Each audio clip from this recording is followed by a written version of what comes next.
أعوذ بالله من الشيطان الرجيم. بسم الله الرحمن الرحيم. صاد والقرآن ذي الذكر بل الذين كفروا في عزة وشقاق كم أهلكنا من قبلهم من قرن فنادوا ولا تاهين مناس. సదకల్లాహుల్ అజీమ్. అనంత కరుణామయుడు అపార కృపాశీలుడైన సృష్టి ప్రభు అల్లాహ్ శుభనామంతో ప్రారంభిస్తున్నాను. సోదర సోదరిమణులారా, అయ్యలారా, అమ్మలారా, అస్సలాము అలైకుం వరహమతుల్లాహి వబరకాతుహు. దీని అర్థం సర్వలోక ప్రభువు సర్వేశ్వరుడు మన దైవం వల్ల మనందరిపై శుభాలను శాంతిని కురిపించునుగాక. ఆమీన్. ఇంతవరకు మనము మానవ మార్గదర్శక గ్రంథమైనటువంటి దివ్య ఖురాన్ నుండి 38వ అధ్యాయం 1 నుండి 3 వాక్యాల అరబీ మూలమును విన్నాము. దీని యొక్క తెలుగు అనువాదాన్ని ఆలకించండి. హితబోధతో నిండి ఉన్నటువంటి ఈ ఖురాన్ సాక్షిగా అసలు విషయం ఏమిటంటే, విశ్వసించడానికి తిరస్కరించినటువంటి ప్రజలు దురహంకారులు, పరమ మూర్ఖులు. వారికి పూర్వం మేము ఇటువంటి ఎన్నో జాతులను నాశనం చేశాము. అప్పుడు వారు హాహాకారాలు చేశారు, కానీ అది తప్పించుకునే సమయం ఎంత మాత్రం కూడా కాదు. మహాశైలారా, సత్యం ప్రకటించబడుతూ ఉన్నప్పటికీ కూడా, సత్యం కళ్ళ ముందు కనపడుతూ ఉన్నప్పటికీ కూడా, ఎవరైతే మొండి వైఖరిని అవలంబిస్తూ ఉంటారో, ఎవరైతే తిరస్కరిస్తూ ఉంటారో, వారి పర్యావసనాన్ని గురించి దైవం ఇక్కడ హెచ్చరిస్తున్నాడు. మొట్టమొదటి వాక్యంలో ఖురాన్ యొక్క ఔన్నత్యాన్ని గురించి దైవం తెలియజేస్తున్నాడు. హితబోధతో నిండి ఉన్నటువంటి ఖురాన్ సాక్షిగా, ఖురాన్ మానవాళిపై దైవం ఎందుకు అవతరింపజేశాడండి? ఎందుకు అవతరింపజేశాడు అంటే, ఇందులో హితబోధ ఉన్నది. ఏది మంచి మార్గము, ఏది చెడు మార్గము, మంచి మార్గంలో వెళితే ఏ ప్రయోజనాలు, ఏ లాభాలు కలుగుతాయో, మరి చెడు మార్గంలో వెళితే ఏ నష్టాలు, ఏ భయంకరమైనటువంటి పర్యావసనాలు కలుగుతాయో హెచ్చరించడానికి అంతిమ దైవగ్రంథాన్ని దైవం పంపించడం జరిగింది. కాబట్టి ఇందులో ఉన్నటువంటి వాక్యాలు మరి హితబోధతో నిండి ఉన్నటువంటి వాక్యాలు. కాబట్టి వీటిని మనం అనుసరించినట్లయితే అది మనకే మంచిది. దీనిని మనం తిరస్కరించినట్లయితే ఆ నష్టం కూడా మనకే. అంతిమ దైవగ్రంథం ఖురాన్లో సృష్టి ప్రభు అల్లాహ్ ఒక సందర్భంలో తెలియజేస్తాడు, అల్ హక్కు మిర్ రబ్బికుమ్ ఫమన్ షాఅ యుమిన్ వమన్ షాఅ యక్ఫుర్. ఇది మీ ప్రభు తరపు నుండి మీ వైపునకు అవతరింపజేయబడినటువంటి సత్యం. మరి ఎవరైతే ఇష్టం ఉన్నవాళ్ళు దీన్ని అంగీకరించవచ్చు, మరి ఇష్టం లేని వాళ్ళు దీన్ని తిరస్కరించవచ్చు. అయితే మరి దీనిని అనుసరించడం వలన కలిగే ప్రయోజనాలు అతనే పొందుతాడు, మరి దీనిని తిరస్కరించడం వలన కలిగే నష్టాలు కూడా మరి అతనే ఎదుర్కోవలసి ఉంటుంది. కాబట్టి మహాశైలారా, అంతిమ దైవగ్రంథం దివ్య ఖురాన్ను సృష్టి ప్రభు ఒక చదవడము రాయడము రానటువంటి ఒక నిరక్షరాక్షుడైనటువంటి వ్యక్తిపై అవతరింపజేసే మహా అద్భుతాన్ని చేశాడు. ఎందుకంటే ఒకవేళ ఇది ఏ పండితుడిపైన అవతరింపజేయబడింది అనుకోండి, అప్పుడు ప్రజలు ఈ విధంగా చెప్తారు, అతను పండితుడు, అతను స్వయంగా కల్పించేశాడు అని చెప్పి. కానీ ఎప్పుడైతే ఒక నిరక్షరాస్యుడైనటువంటి వ్యక్తిపై ఇది అవతరింపజేయబడిందో ప్రజలకు ఏ సాకు కూడా మిగలలేదు. ఎందుకంటే అతను చదవడము రాయడము రానటువంటి వ్యక్తి ఇంత అద్భుతమైనటువంటి ఖురాన్ను ఏ విధంగా రాయగలుగుతాడు? కాబట్టి మహాశిలారు, ఈనాటికి కూడా చాలామంది తెలియక, మరి కొంతమంది కావాలని చెప్పి వాళ్ళని మార్గాన్ని తప్పించి ప్రవక్త ముహమ్మద్ వారు ఖురాన్ను రచించారు అన్న అపోహను కల్పిస్తూ ఉంటారు. మహాశైలారా, దైవము ఒక ఛాలెంజ్ని చేయడం జరిగింది. అదేమిటంటే, వఇన్ కుంతుం ఫీ రైబిం మిమ్మా నజ్జల్నా అలా అబ్దిహి. ఒకవేళ నేను నా దాసుడైనటువంటి ముహమ్మద్పై అవతరింపజేసినటువంటి ఈ ఖురాన్ ఒకవేళ దైవగ్రంథం కాకుండా అతను రచించింది అయితే, ఫఅతూ బి సూరతి మిన్ మిస్లిహి, ఇటువంటి ఒక్క అధ్యాయాన్నైనా మీరు రచించి తీసుకురండి. దైవం చేసినటువంటి ఆ ఛాలెంజ్ నేటికి కూడా ఎవరు కూడా దానిని స్వీకరించలేకపోయారు. ఎందుకంటే ఏ వ్యక్తి కూడా దీనిని రచించలేడు కనుక, మానవ మాత్రులకు అది సాధ్యం కాదు కనుక దైవం ఇచ్చినటువంటి ఆ ఛాలెంజ్ను ఈనాటికి కూడా మనిషి మరి దానిని చేరుకోలేకపోయాడు. కాబట్టి ఎవరైనా ప్రవక్త ముహమ్మద్ వారు ఖురాను రచించారు అన్న అపోహలు ఉన్నట్లయితే మహాశైలారా, ఒక విషయం తెలుసుకోండి. ఆయన చదవడము రాయడము రానటువంటి ఒక వ్యక్తి. మరి అటువంటి వ్యక్తి ఇంత గొప్ప ఖురాన్ను ఏ విధంగా రచించగలుగుతాడు? కాబట్టి అది కేవలము అబద్ధము, అసత్యము, ఒక అపోహ, ఒక కల్పితం మాత్రమే. యథార్థం ఏమిటంటే ఇది సకల లోకాల ప్రభు అయినటువంటి ఆ దైవము మానవాళిపై కారుణ్యాన్ని కురిపిస్తూ అవతరింపజేసినటువంటి ఈ గ్రంథము. ఎందుకంటే మానవులు ఎవరు కూడా నశించకూడదు.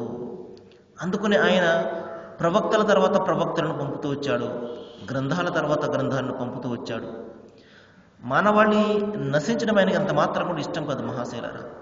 ఆయన స్వయంగా చేసినటువంటి ఈ సృష్టి నశించిపోవడం ఆయనకు ఏదైనా మరి ఇష్టం ఉంటుంది. ఉదాహరణ చూడండి, బిడ్డ నాశనం అయిపోవడము తల్లి కోరుకుంటుందా? ఎంత మాత్రం కూడా కోరుకోదు. కాబట్టి మార్గం తప్పిపోయినటువంటి ఆ బిడ్డ మరి మంచి మార్గంలోకి రావాలి అని సాయశక్తుల ప్రయత్నం చేస్తూ ఉంటుంది. మరి అదేవిధంగా మహాశైలారా, మన సృష్టి ప్రభువు, మన దైవం కూడా మరి గ్రంథాల తర్వాత గ్రంథాలను, ప్రవక్తల తర్వాత ప్రవక్తలను పంపించాడు. మరి ఆ గ్రంథాల పరంపరలో చివరిగా వచ్చినటువంటి గ్రంథరాజమే మన ముందు ఉన్నటువంటి అంతిమ దైవ గ్రంథం ఖురాన్. మరి ఆ ప్రవక్తల పరంపరలో మరి చివరిగా వచ్చిన వారే మహాప్రవక్త ముహమ్మద్ సల్లల్లాహు అలైహి వసల్లం వారు. ప్రవక్త ముహమ్మద్ వారు మానవాళి కోసం వచ్చినటువంటి ప్రవక్త, మనందరి కోసం వచ్చినటువంటి ప్రవక్త. కాబట్టి ఆయన తర్వాత పుట్టిన వారందరూ కూడా మరి ఆయన అనుచర సమాజం వారే. కాబట్టి మనమందరం కూడా ఆయన అనుచర సమాజం. మన బాధ్యత మన కోసం వచ్చినటువంటి ప్రవక్తను మనం అనుసరించడము. ఎందుకంటే ప్రవక్త దైవం తరపు నుండి నియమింపబడతాడు కాబట్టి. మరి మహాశైలారా, దైవం తెలియజేస్తున్నాడు, అసలు విషయం ఏమిటంటే విశ్వసించడానికి తిరస్కరించినటువంటి వారే దురహంకారులు మరియు పరమ దుర్మార్గులు, పరమ మూర్ఖులు అంటున్నాడు. ఏమి విశ్వసించడానికి తిరస్కరించడం అండి అన్న ప్రశ్న వస్తుంది. మహాశైలారా, ఆది నుండి కూడా దైవము మరి చివరిగా వచ్చినటువంటి ఖురాన్ వరకు ఒకే ఒక సత్యాన్ని విశ్వసించమని మరి ఉద్బోధిస్తున్నాడు, ప్రబోధిస్తున్నాడు. అదేమిటి? ఈ సృష్టికి కర్త ఒక్కడే, ఈ సృష్టికి దైవం ఒక్కడే. అనేక మంది ఎంత మాత్రం కూడా లేరు. ఒకవేళ ఉన్నట్లయితే లౌకాన ఫీహిమ ఆలిహతన్ ఇల్లల్లా లఫసదతన్, ఒకవేళ భూమి ఆకాశాల మధ్యలో ఈ విశ్వంలో మరి ఒక్కడు కాకుండా అనేక మంది ఉన్నట్లయితే సృష్టి అంతా కూడా అస్తవ్యస్తమైపోయేది, అల్లకల్లోలమైపోయేది అని దైవం తెలియజేస్తున్నాడు. కాబట్టి మహాశైలారా, సత్యం ఒకటే ఒకటి. అదేమిటంటే లా ఇలాహ ఇల్లల్లా, అంటే దైవం కేవలం ఒక్కడు మాత్రమే. ఈ సత్యాన్ని ఎవరైతే తిరస్కరిస్తారో, ఈ సత్యాన్ని విశ్వసించడానికి ఎవరైతే మరి ముందుకు రారో, అనేక కారణాలు ఉండవచ్చు. చాలామంది దేవుడు ఒక్కడే అని ఒప్పుకుంటూనే ఉంటారు, కానీ ఆచరణలోకి వచ్చేసరికి అది ఎంత మాత్రం కూడా కనబడదు. మాటల వరకు మాత్రమే పరిమితం అవుతుంది. మనము అతన్ని కూర్చోబెట్టి నచ్చ చెప్తున్నప్పుడు ఈ సృష్టికి ఎంతమంది దైవాలు ఉండగలుగుతారా అంటే, లేదండి, దేవుడు ఒక్కడేనండి. అయితే ఆయనకి వివిధమైనటువంటి పేర్లు ఉంటాయి. సరే, వివిధమైనటువంటి పేర్లు ఉంటాయి, దీన్ని ఎవరు కూడా తిరస్కరించరు. నేను అనేక సందర్భాల్లో చెప్పడం జరిగింది, దైవానికి అనేకమైనటువంటి పేర్లు ఉన్నాయి. ఒక్కొక్క భాషలో ఒక్కొక్క పేరు ఉంటుంది. ఆయనని దేవుడు, దైవం అని భగవంతుడు అంటాం. మరి హిబ్రూ భాషలో యెహోవా అంటాం, అరబీ భాషలో అల్లాహ్ అంటాం, సంస్కృత భాషలో సర్వేశ్వరుడు అంటాం. కానీ పేరును బట్టి కాదు, ఆయనను మనము ఆయన గుణ లక్షణాలను బట్టి గుర్తించాలి. చావు పుట్టుకులకు అతీతంగా ఉండేవాడి దైవము, మానవ బలహీనతలకు అతీతంగా ఉండేవాడి దైవము, భార్యలు, బిడ్డలు, కూతుళ్ళు, కొడుకులు ఇటువంటి భవబంధాలకు అతీతంగా ఉండేవాడి దైవము, తిండి, నిద్ర, అలసిపోవడము ఇటువంటి బలహీనతలకు అతీతంగా ఉండేవాడి దైవము, చావును ఇచ్చేవాడే కానీ చనిపోయేవాడు దైవం ఎంత మాత్రం కూడా కాదు, పుట్టించేవాడే కానీ పుట్టేవాడు ఎంత మాత్రం కూడా దైవం కాదు. ఈ విధంగా ఆయన గుణగణాల ద్వారా, గుణ లక్షణాల ద్వారా, గుణ విశేషణాల ద్వారా మనము ఆయనను గుర్తించాలి మహాశైలారా. కాబట్టి దేవుడు ఒక్కడే అని ప్రతి ఒక్కరూ కూడా విశ్వసిస్తారు, కానీ ఆచరణలోకి వచ్చేసరికి మరి అది ఎంత మాత్రం కూడా కనబడదు. ఈయన కూడా దైవమే, ఆయన కూడా దైవమే, ఈయన కూడా దైవమే. మహాశైలారా, ఇంతమంది దైవాలు ఉన్నట్లయితే సృష్టి అంతా కూడా అల్లకల్లోలమైపోయింది. దైవం అదే ఇక్కడ జ్ఞాపకం చేస్తున్నాడు. ఈ సత్యాన్ని ఎవరైతే తిరస్కరిస్తారో వారే దురహంకారులు, మరి పరమ మూర్ఖులు అంటున్నాడు. ఎందుకంటే ఎవరైనా చూస్తూ చూస్తూ ఎదురుగుండా పెద్ద గొయ్యి ఉంటే అందులో వెళ్ళి పడిపోతామా? మనం చూస్తూ చూస్తూ విషయాన్ని ఎవరైనా మింగుతామా? కానీ మహాశయులారా, మనము తెలిసి సత్యాన్ని అనునిత్యం కూడా కళ్ళ ముందు గమనిస్తూ ఉన్నప్పటికీ కూడా అదే తప్పు, అదే పొరపాటు, అదే పాపాన్ని చేస్తున్నాము. కాబట్టి ఈ విధంగా దైవం ఒక్కడే అన్న సత్యం మన కళ్ళ ముందు మరి కనబడుతూనే ఉంటుంది. అయినప్పటికీ కూడా దాని గురించి ఆలోచన చెయ్యము, దానిని విశ్వసించము. ఎప్పుడైనా ఏదైనా ఈ విషయాన్ని గురించి చెప్తున్నప్పుడల్లా ఏమాత్రం కూడా దానిని పట్టించుకోము. మహాశయులు అందుకు నేను చెప్తున్నాడు, మిమ్మల్ని మీరు వినాశన పాలు చేసుకుంటున్నారు, మీరు మూర్ఖులు కారా అని దైవం ప్రశ్నిస్తున్నాడు. అంతిమ దైవగ్రంథం ఖురాన్లో ఒక సందర్భంలో దైవం తెలియజేస్తాడు, ఎవరైతే తనను తాను మరియు తన కుటుంబ సభ్యులను వినాశన పాలు చేస్తాడో అతనే నిజమైనటువంటి దివాలాకోరుడు అన్నాడు. కాబట్టి మనను నాశనం చేసుకోవడం అంటే సత్యాన్ని తిరస్కరించడం, లేకపోతే ఒప్పుకొని కూడా దానిని అమలుపరచకపోవడం, దాని పట్ల ఏమరపాటు వహించడం. ఈ విధంగా తేలికగా తీసుకుని మనము దీన్ని అనుసరించకపోతే వచ్చే నష్టం ఏమిటి? తాత ముత్తాతల కాలం నాటి వచ్చినటువంటి ఆచరణను మనం ఎలా దీన్ని కాదంటాము అని ఈ విధంగా సత్యం తెలిసినప్పటికీ కూడా మహాశయులారా, అసత్యం వెంటే మనము పరుగులు తీస్తున్నాము.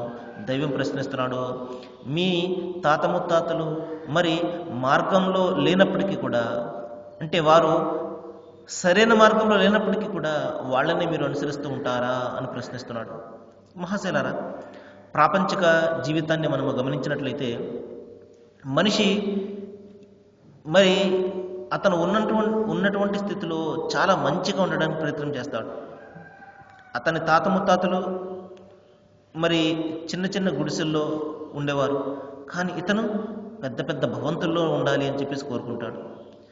మరి తాత ముత్తాతలు మరి చాలా తక్కువైనటువంటి సౌకర్యాలు జీవితం గడిపేవారు, కానీ ఇతను చాలా మంచి సౌకర్యాలు ఉండాలి అని చెప్పేసి కోరుకుంటూ ఉంటాడు.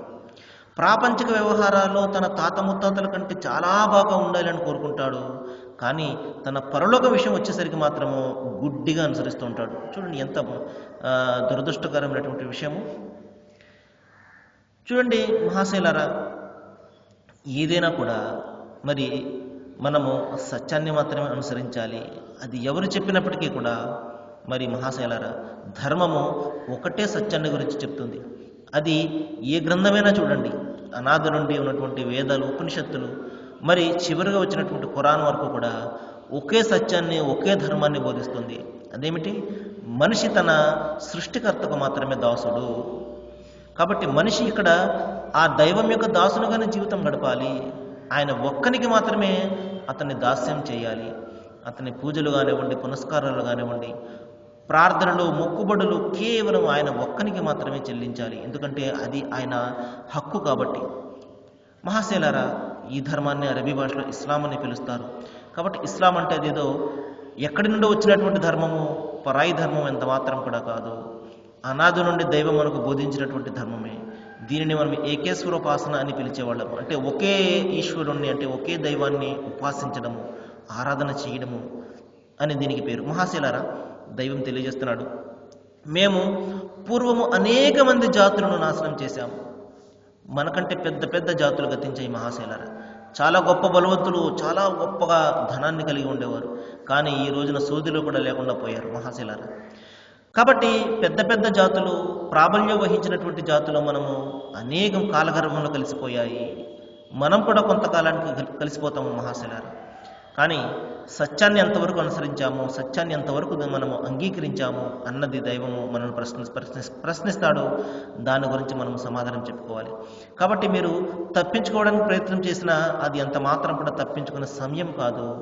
జాగ్రత్తగా ఉండండి అని దైవం హెచ్చరిస్తున్నాడు. భయపట్టేవాడు ఒకడు స్వయంగా మీలో నుండి వచ్చాడు అని మీరు ఆశ్చర్యపడిపోతున్నారు.